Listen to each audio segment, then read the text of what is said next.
السلام علیکم ورحمۃ اللہ وبرکاتہ۔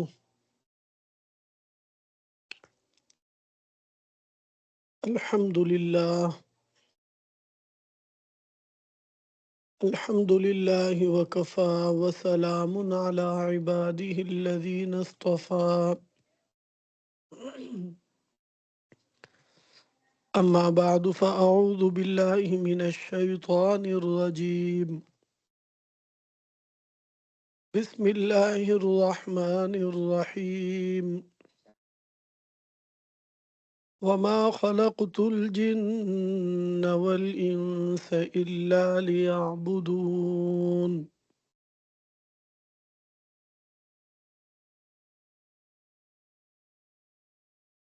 صدق الله العظيم۔ سبحان ربك رب العزة عما يصفون وسلام على المرسلين والحمد لله رب العالمين۔ اللهم صل على سيدنا محمد وعلى آل سيدنا محمد وبارك وسلم۔ عزیزان محترم، آن لائن حج تربیتی نشست کا یہ سلسلہ جاری و ساری ہے، اور آج اس شیڈول کے آخری عنوان حج کے بعد کی زندگی کے متعلق کچھ معروضات پیش کرنی ہے۔ رب کریم بھائی جواد صاحب اور ان کے ساتھ جتنے حضرات مل کر اس سلسلے کو چلا رہے ہیں، سب کی مساعی حسنہ کو منظور و مقبول فرما لیں، اور اپنی شان کے مطابق اللہ تعالیٰ اجر جزیل نصیب فرما دیں۔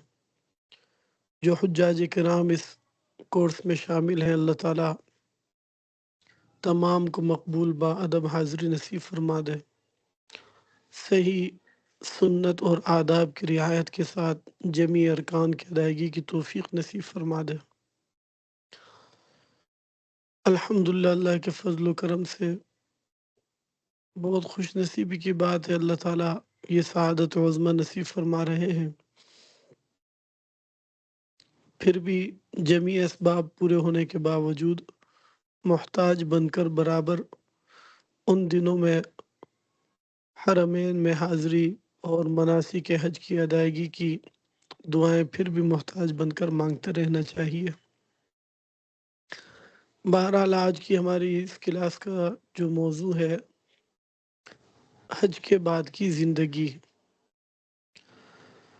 دراصل بات یہ ہے کہ مسلمان کی جو زندگی ہے اور شریعت کا جو ایک مسلمان سے تقاضا ہے، وہ تقاضا تو عمومی اور مجموعی تقاضا ہے۔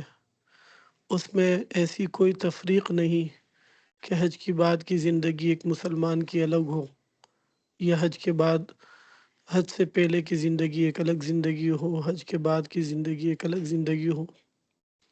دین اسلام کا جو تقاضا ہے مسلمان سے زندگی گزارنے کا، وہ تو ہر ایک کے ساتھ ہر وقت یکساں ہے۔ یعنی کوئی حج پہ جا رہا ہے تب بھی اسے اسلامی زندگی کو اپنانا ہے، اور کوئی حج کو نہیں جا رہا تب بھی اسے اسلامی زندگی کو اپنانا ہے۔ ہر صورت عمومی طور پر، مجموعی طور پر یکساں تقاضا ہے۔ البتہ کچھ مواقع ایسے ہوتے ہیں کہ جس میں انسان کو خاص طور پر سنبھلنے کا موقع دیا جاتا ہے، اور جب انسان کی زندگی میں ایسا موقع آ جائے تو پھر اسے کہا جاتا ہے کہ دیکھو، اب تک جو معاملات تمہارے گزر گئے سو گزر گئے، اور اب اللہ تعالیٰ نے آپ کو ایک نیا موقع عطا کیا ہے، لہٰذا اب اس میں احتیاط ہونی چاہیے۔ اور یہ مواقع انسان کی زندگی میں مختلف اوقات میں آتے رہتے ہیں۔ مثال کے طور پر ایک آدمی کی زندگی اگر 40 برس کی ہو گئی، تو 40 برس کی زندگی ایک ایسی زندگی ہے کہ جس کے بعد انسان کو اپنی زندگی کا مقصد متعین کرنا ضروری ہوتا ہے کہ مجھے اللہ تعالیٰ نے اس دنیا میں کیوں بھیجا، اللہ تعالیٰ نے مجھے کیوں پیدا کیا، یہ سارا کارخانہ عالم اللہ تعالیٰ نے میری خدمت کے خاطر آخر کیوں سجایا، اور مجھ سے ایسی کون سی چیز ہے جو رب تعالیٰ کو درکار ہے اور حق تعالیٰ شانہ مجھ سے چاہتے ہیں۔ ان امور پر غور کرنا ضروری ہوتا ہے۔ اسی طریقے پر انسان کی زندگی میں قرآن مجید میں فرمایا قالوا بلا قد جاءنا نذیر، ایک جگہ فرمایا اولم نعمرکم ما یتذکر فیہ من تذکر وجاءکم النذیر، کیا ہم نے تمہیں اتنی زندگی نہ دی تھی کہ جتنی زندگی میں کوئی انسان عبرت حاصل کرنا چاہے، نصیحت حاصل کرنا چاہے تو وہ حاصل کر سکتا ہے۔ وقد جاءکم النذیر، اور بلا شبہ تمہارے پاس نذیر بھی آیا تھا، ڈرانے والا بھی آیا تھا۔ حضرات مفسرین رحمہم اللہ نے نذیر کی تفسیر مختلف کی ہے۔ بعض مفسرین نے فرمایا کہ نذیر کی تفسیر سفید بالوں سے ہے، یعنی ایک انسان اگر اتنی زندگی پالے کہ اس کے سر میں، اس کی داڑھی میں اب سفید بال آنا شروع ہو گئے تو یہ سفید بال ایک بہت بڑا پیغام ہے کہ بھائی تمہارا اختتام کی طرف رواں دواں ہو تم، اور اختتام کی طرف اب تم بڑھتے جا رہے ہو، لہٰذا اپنے اعمال کو درست کرو۔ اسی طریقے پر ایک آدمی ماشاءاللہ صاحب اولاد ہو جائے اور اس کی اولاد جوان ہو جائے، پھر اولاد کی شادی بھی کر دے، پھر اولاد کی اولاد ہو جائے، پوتے ہو جائیں، نواسے ہو جائیں، پوتیاں ہو جائیں، نواسیاں ہو جائیں، تو نذیر کی ایک تفسیر وہ پوتوں سے اور نواسوں سے بھی کی گئی کہ جس انسان کی زندگی اتنی ہو گئی کہ اب اس کی زندگی میں اس کی اولاد کی بھی اولاد ہو چکی ہے، تو یہ جو اولاد کی اولاد ہے، پوتے ہیں، نواسے ہیں، یہ تمہارے لیے نذیر ہیں، یعنی یہ تمہیں خبر دے رہے ہیں کہ اب آپ نے آگے کی تیاری کرنی ہے۔ تو بہرحال مواقع کئی آتے ہیں انسان کی زندگی میں، اسی طریقے کا ایک موقع وہ حج کی ادائیگی ہے، چونکہ سرور دو عالم صلی اللہ علیہ وسلم نے حج کے متعلق فرمایا کہ اللہ تعالیٰ انسان کو ایسا پاک صاف گناہوں سے پر فرما دیتے ہیں جیسے آج ہی اس کی ماں نے اس کو جنا ہو۔ جس طریقے پر نو مولود بچہ ہر قسم کے حقوق سے، ہر قسم کے واجبات سے، ہر قسم کے احتساب سے ایک نو مولود بچہ بالکل پاک صاف ہوتا ہے، تو حج کے بعد اللہ تعالیٰ کی مہربانی کریمی حاجی کے اوپر یہ ہوتی ہے کہ اللہ تعالیٰ ایسی مغفرت تامہ اور بخشش عامہ نصیب فرماتے ہیں کہ گویا کہ وہ نو مولود بچے کی مانند ہے اور اب اس کے ذمے کوئی حقوق لازم نہیں۔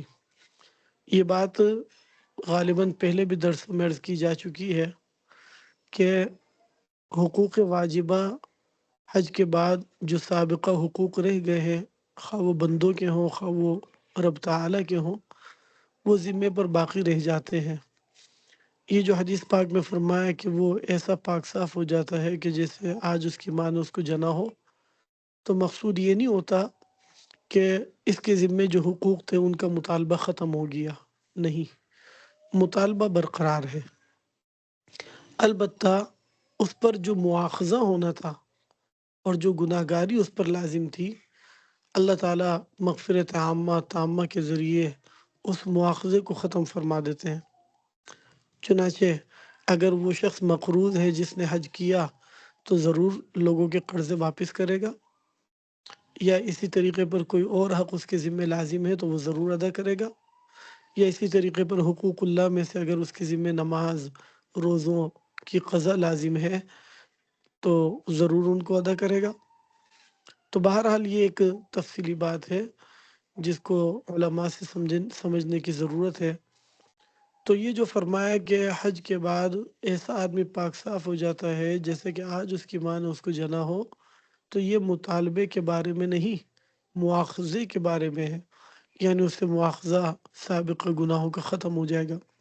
البتہ سابقہ واجب شدہ حقوق کی ادائیگی کی اس سے جو ہے مطالبہ کیا جائے گا کہ بھئی تمہارے ذمہ جو حقوق لاگو ہیں پہلے کے ان کو ادا کرو۔ تو چونکہ حج پر اللہ تعالیٰ نے اتنی بڑی مہربانی ایک آدمی پر فرما دی، تو اب اسے سنبھلنے کی ضرورت ہے کہ اب تک کی زندگی جو میری غفلت میں، لاؤبالی میں، لاپرواہی میں گزر گئی سو گزر گئی، لیکن آج جب کہ اللہ تعالیٰ نے مجھ پر اتنا بڑا کرم کیا کہ میرے کھاتے کو اللہ تعالیٰ نے بالکل صاف ستھرا کر دیا ہے، تو میں اب اپنے کھاتے کو کسی صورت معصیت سے اور جو ہے کسی صورت میں اس کو میلا نہیں ہونے دوں گا۔ تو کوشش یہ ہے کہ بھئی حج کے بعد کوئی بھی زندگی میں کوئی کام غیر شرعی نہ ہو، اور اگر ہو گیا تو فوراً سے اس پر استغفار اور توبہ ہو، کیونکہ ظاہر بات ہے حج سے گناہوں کی معافی تو انسان کو ملتی ہے، لیکن معصومیت تھوڑا ہی ملتی ہے۔ حاجی معصوم تھوڑا ہی ہو جاتا ہے، بہرحال وہ انسان ہے اور اس سے خطا ہو سکتی ہے، لیکن خطا پر اصرار نہ ہو اور جان بوجھ کر گناہوں کی طرف جرت اور اقدام نہ ہو، اور اگر انسانی تقاضے، بشری تقاضے کے وجہ سے اگر اس سے کوئی خطا ہو گئی تو اس پر فوراً سے استغفار، ندامت ہو اور رب تعالیٰ کے حضور گڑ گڑانا ہو۔ تو بہرحال ایک بات تو یہ عرض کرنی تھی کہ ہماری زندگی تو بھائی ہر وقت ایک جیسی ہونی چاہیے، لیکن یہ جو عنوان رکھا گیا تو اس کا مقصد یہ ہے کہ بالخصوص یہ مواقع ملنے کے بعد جو سنبھلاوا ہمیں دیا جاتا ہے مختلف اوقات میں، مختلف انداز میں، اس سنبھلاوے کے بعد ہم اور زیادہ اپنے آپ کو محتاط کر لیں۔ محدثین میں ایک محدث گزرے ہیں، قاضی ابو نعیم اصفہانی رحمہ اللہ۔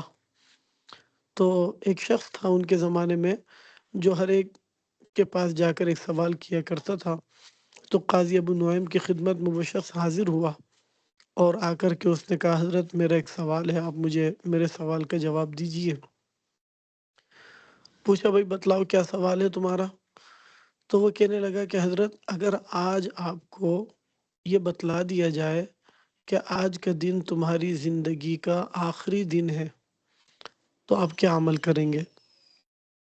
سائل کا مقصود یہ تھا کہ یہ اتنے بڑے محدث ہیں، علوم و معارف کے جاننے والے ہیں، اور اگر ان سے یہ سوال کیا جائے تو یقیناً اللہ تعالیٰ کی عبادت کی اقسام تو مختلف ہیں، لیکن ان اقسام کے اندر کون سا قسم عبادت کا سب سے زیادہ عظیم اور اہم ہے، تو یقیناً یہ اس کی طرف نشاندہی کریں گے۔ تو میں اپنی زندگی میں اس عبادت کا ایک بڑا وافر حصہ متعین کر لوں گا، کیونکہ عبادات تو مختلف طرح سے کی جاتی ہے، نوافل کے ذریعے بھی عبادت ہے، تلاوت کے ذریعے بھی ہے، ذکر اذکار کے ذریعے بھی ہے، صدقہ خیرات کے ذریعے بھی ہے، روزوں کے ذریعے بھی ہے، اعتکاف کے ذریعے بھی ہے، عامت الناس کی خدمت کے ذریعے بھی ہے۔ تو لوگوں کی چونکہ عبادات کے اقسام بہت ہیں، تو سائل کی غرض یہ تھی کہ آپ کوئی ایسی اہم چیز ہی مجھے بتلائیں گے، کیونکہ ظاہر بات ہے جب کرنے کے کام بہت ہوں اور انسان کے پاس وقت بہت مختصر ہو تو فطری بات ہے کہ آدمی ان سب کاموں کو جب اس وقت میں نہیں کر سکتا ہے تو وہ اہم ترین کو چوز کرتا ہے کہ بھئی یہ کام تو مجھے سارے کرنے کے ہیں، لیکن اب چونکہ وقت میرے پاس نہیں ہے تو ان میں جو اہم ترین کام ہے میں وہ کر ڈالوں۔ تو چونکہ یہ انسان کی فطرت ہے اس لیے سائل نے یہی سوچا کہ یہ سوال کیا جائے۔ تو قاضی ابو نعیم اصفہانی رحمۃ اللہ علیہ نے ان کو جواب دیا کہ بھئی کیا مقصد، کیا عمل کروں گا؟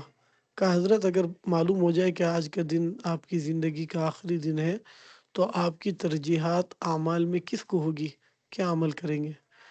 فرمایا کہ میں وہی کروں گا جو میں ہر روز کرتا ہوں، اس لیے کہ ہر روز جو اعمال ہم پر لازم ہے ہمیں وہ کرنے، اللہ تعالیٰ کی عبادات ہمیں کرنی ہے اللہ تعالیٰ کی۔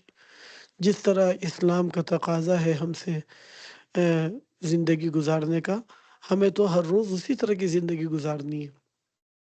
تو فرمایا کہ کچھ نیا نہیں کروں گا، بس جو روزانہ کرتا ہوں وہی کام کرتا رہوں گا۔ تو بہرحال میں اپنی اس تقریر کا جو عنوان ہے اس کو میں مختصر لفظوں میں ایک جملے میں عرض کرتا ہوں، پھر انشاءاللہ اس پر گفتگو بھی ہوتی رہے گی۔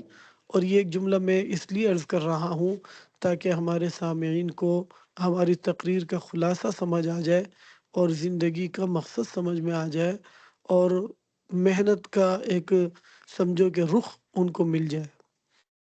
بات دراصل یہ ہے کہ دین اسلام کا جو تقاضا ہے ہم سب سے، ہر مسلمان سے، وہ تقاضا دیندار بننے کا ہے، دینداری کا تقاضا ہے، عبادت گزار یا فقط عبادت گزاری کا تقاضا نہیں ہے۔ یاد رکھیے گا، عبادت گزار بننا بہت آسان ہے لیکن دیندار بننا بہت مشکل ہے۔ دیندار بننا اور چیز ہے، عبادت گزار بننا اور چیز ہے۔ لوگ سمجھتے ہیں کہ فقط عبادت گزاری ہی مکمل دینداری ہے، جبکہ ایسا نہیں۔ عبادات تو دین کا ایک شعبہ ہے، 20% جسے آپ مقرر کر سکتے ہیں۔ عبادات کا حصہ پورے دین کے اندر 20% ہے، 80% دین ان عبادات کے علاوہ ہے، جس میں معاملات بھی ہیں، جس میں معاشرت بھی ہے، جس میں معیشت بھی ہے، جس میں آپ کے اخلاقیات بھی ہیں، ساری چیزیں ہیں۔ ہمارے درس نظامی میں پڑھائی جانے والی بہت ہی مقبول ترین کتاب ہدایہ، ان کے مصنف رحمہ اللہ نے جو ہدایہ لکھی، تو ہدایہ کی 4 جلدیں ہیں، جن میں ایک جلد عبادات کے عنوان پر ہے اور باقی 3 جلدیں وہ عبادات سے ہٹ کر دیگر معاملات پر ہیں۔ قرآن مجید میں بھی اللہ تعالیٰ نے فرمایا لیس البر ان تولوا وجوہکم قبل المشرق والمغرب، فرمایا کہ بھلائی صرف اتنی نہیں ہے کہ تم جو ہے مشرق و مغرب کی طرف رخ کر لو، ولیکن البر من آمن باللہ، پھر تفصیل کی کہ بھلائی تو یہ ہے کہ جو شخص اللہ پر ایمان لائے، والیوم الآخر والملائکۃ والکتاب والنبیین، ان سب چیزوں پر ایمان لائے۔ یہ اعتقادیات کا بیان ہو گیا۔ وَأَقَامَ الصَّلَاةَ وَآتَى الزَّكَاةَ، عبادات بدنیہ بھی بجا لائے اور عبادات مالیہ بھی بجا لائے۔ عبادات بدنیہ کے اندر نماز کا ذکر کیا، عبادات مالیہ کے اندر زکوٰۃ کا ذکر کیا۔ بظاہر تذکرہ تو صرف 2 رکن کا ہے، یعنی نماز اور زکوٰۃ، لیکن مقصود نماز سے عبادات بدنیہ ہیں، ساری عبادات بدنیہ۔ اور بظاہر تذکرہ تو فقط ایک زکوٰۃ کا ہے، لیکن جمیع عبادات مالیہ مقصود ہیں، اس لیے کہ ہم میں سے ہر ایک کے پاس جو کچھ جان ہے، جو کچھ مال ہے، یہ ہم میں سے کسی کا بھی نہیں۔ ہماری جان بھی ہمارے پاس اللہ تعالیٰ کی طرف سے عطیہ کردہ ایک امانت ہے، جو کچھ مال مجھے میسر ہے وہ بھی اللہ تعالیٰ کی طرف سے عطا کردہ ایک نعمت ہے، ایک امانت ہے، اور میں ان دونوں میں احتساب کا پابند ہوں، یعنی مجھے اپنی جان کا بھی اللہ تعالیٰ کو حساب بھرپور دینا ہے اور اپنے مال کا بھی مجھے حساب دینا ہے۔ مال کے حاصل کرنے میں انسان آزاد نہیں ہے۔ مال کے متعلق شریعت نے 2 سوال رکھے ہیں۔ حدیث پاک میں فرمایا کہ قیامت کے دن روز محشر میدان حشر میں آدمی کے قدم اپنی جگہ سے نہیں ہٹ سکیں گے جب تک کہ وہ اپنے مال کے متعلق یہ سوال کا جواب نہ دے دے کہ یہ مال اس نے کہاں سے کمایا، کیسے کمایا اور پھر خرچ کہاں کیا۔ تو مال کی آمد اور جامد، ان دونوں کا حساب ہے بھائی، کہ مال کمانا کیسے ہے اور پھر اس مال کو خرچ کیسے کرنا ہے۔ ہم مال کے کمانے میں آزاد نہیں ہیں، ہم شریعت کے پابند ہیں۔ ہم مال کے خرچ کرنے میں آزاد نہیں ہیں، ہم شریعت کے پابند ہیں۔ تو یہ جان و مال، وَأَقَامَ الصَّلَاةَ وَآتَى الزَّكَاةَ، عبادات بدنیہ بھی، عبادات مالیہ بھی، سب رب تعالیٰ کی وہ بجا لاتے۔